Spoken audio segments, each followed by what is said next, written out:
You need to stay focused. But as an investor, any investor, don't you want the best return on your money? How do you define that, though? And how do you know what's a good deal or When not? I'm asleep, the money comes to me. I'm asleep in bed and the money's rolling into my bank. Yeah. That's good investment somehow. Absolutely.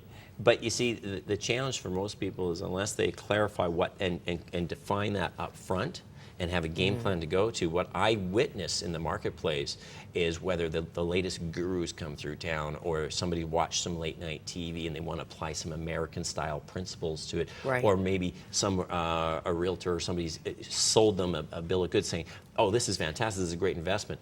If you don't have a plan as to what result that investment needs to produce for you, then it's like playing basketball without any nets. It's hard to keep score. You don't know whether your investment's working for you or not. So if someone comes to you and says, Peter, I'd like down the road to have a $4 million real estate portfolio, where do I start? How do I get the bank to play? Excellent question. You're going to run into two obstacles no matter how aggressive your goals are. There's one of two obstacles or both that you'll encounter. One is qualifying for a mortgage at a bank. And of course, I walk through people through how to structure in the book we walk through people through how to structure your real estate portfolio, especially with the new mortgage rules, by the way. It's becoming increasingly more difficult for banks, for investors to buy multiple properties. And because of the subprime deal in the United States? Why? Partly for that, there was a subprime deal and a credit crunch, and Jim Flaherty and the federal government said, you know, geez, we should protect the Canadian public against being reckless, as his quote was. Therefore, we're going to restrict CMHC underwriting rules and guidelines. And it's just made it a little bit more challenging for people to qualify for mortgages. And quite frankly, the chartered banks in Canada have lost their appetite for working with real estate investors who are buying more than just a few properties. People who are buying 5, 10, or 15 residential rental properties is becoming more challenging with working with the banks. Okay. And you have to ask questions like, do I want to be a landlord? Do I want to worry about the little house I bought in Chilliwack and who lives there and why, even though it's going up in value?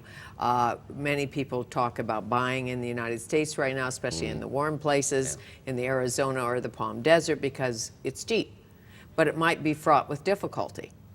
Absolute classic mistake that people make is they confuse lifestyle choices with investment choices. Okay. You know? So if I want to buy an apartment in Paris, because apparently the price is right, I have to do a lot of research.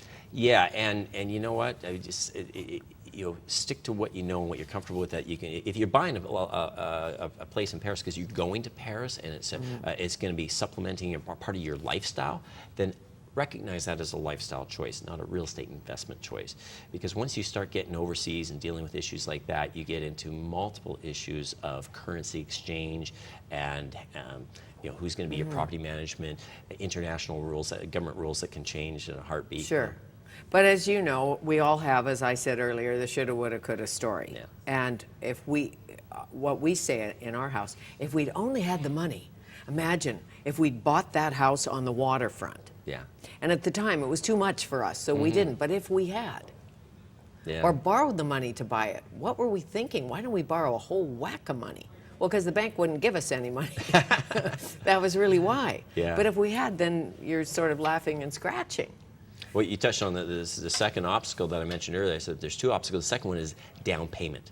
Yeah. You have to put a minimum of 20% down, and that usually is a stumbling block for most people. So the way I help people get started is to say, well, if you're going to start, you have to analyze what results you need from your real estate. The second thing is, okay, if you're going to play this game, treat it like a business.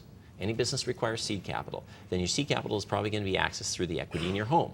So you can take, a simple formula is take 80% of the value of your current home, the market value times 80%, subtract out the existing mortgage amount, and what's left over is the accessible equity that you can play with. If you take that amount of money, then multiply that by 5, that would represent a 20% down payment. That would tell you what you're capable of buying with your own capital today. How do you feel about partners?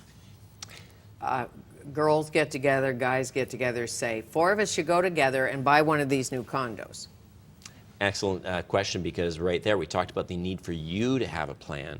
And when there's a partnership, it's even more important that there's clarity as to what the objectives are of the individuals. One of the most common mistakes I see is people get together and not really thinking it through, and all of a sudden now they're 1 or 2 years into it, and the one couple says, well, geez, we're trying to sell this. We didn't really intend to keep it for 5 years, and the other couple's like, oh, well, I thought we understood that. So my advice to anybody who's going into a partnership is be an open book.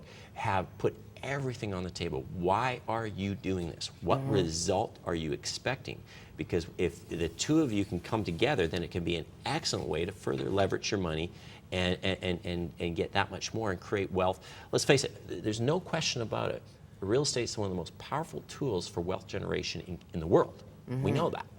So the biggest reason people don't access that equity is because they're frozen in fear. And fear of losing something, fear of making a mistake is what prevents people from creating wealth. For sure. And, you know, I know buyers today are more likely to buy a condominium, apparently. Some of it's because of lifestyle, some of it's because of money. They don't have enough to buy a single family in the place they want to live. Yeah, and again, now we're talking the difference between somebody just trying to get into the market. You got a young couple just trying to, I don't want to buy 10 properties. I just want to own my condo. You know, well, you know, there's programs with CMHC that allow 5% down, or you can get help from parents and get into the market. But then if somebody says, well, okay, I've been in the market, but I don't have a lot of money. I have enough money to buy 1 or 2, but if I want to buy more, like some of the characters in the book, the book goes through one of my workshops, so you meet various characters in the wide range, some of them with very aggressive goals, then they can actually learn how to use their seed capital in such a way that they become an expert in real estate and then attract other people who say, well, geez, could I partner up with your expertise and your experience? And then maybe you can use some of my money and your expertise. Together we can buy more. So that's another way that people can expand their real estate And I know, portfolio. Peter, you're into investing, not speculating. Absolutely. Big difference. Yeah. Part of the proceeds from this go to Habitat? Absolutely. True? Absolutely. The Canadian Real Estate Action Plan, proven investment strategies to kickstart and build your portfolio. And you just have to take the leap at some point. I know, because I'm still doing, I should have bought that building, that little bank in Chilliwack. What were we thinking? The price was right? Yeah. I mean, I don't think you ever run into somebody and say, oh, I'm so angry. I bought real estate 10 years ago. I'm so mad. We could have bought an island. I know, but we didn't. Yeah. It's Nice a pleasure. to see you. Thank you very much. Thank you very much. The Canadian Real Estate Action Plan, Peter Kinch, our guest, and coming up,